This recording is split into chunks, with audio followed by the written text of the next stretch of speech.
Pemirsa, otoritas Bandara Otban Wilayah 4 membeberkan kronologi kecelakaan helikopter PKWSP tipe Bell 505 di kawasan Pantai Suluban Pecatu, Kuta Selatan, Jumat 19 Juli 2024. Kepala Kantor Otoritas Bandara Wilayah 4, Agustinus Budi Hartono mengungkapkan, berdasarkan fakta di lapangan helikopter terlilit tali layang-layang.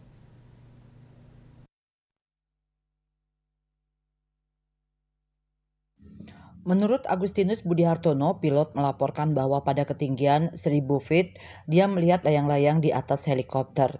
Pilot sudah terlambat menghindari layangan itu karena layang-layang sudah berada di atasnya.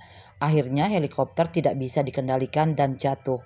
Terkait indikasi kelalaian karena telat menghindar, hal itu akan diinvestigasi lebih lanjut oleh KNKT.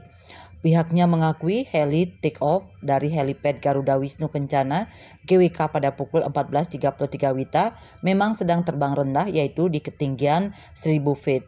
Hanya saja helikopter tersebut secara aturan masih diperbolehkan terbang dengan ketinggian tersebut. Dikatakan helikopter tersebut telah memiliki flight plan dan sudah mendapatkan izin dari Airnav Indonesia cabang Denpasar untuk terbang di ketinggian 1000 feet. Setelah kejadian, lokasi jatuhnya helikopter langsung ditutup dan dipasang garis polisi pada Jumat malam.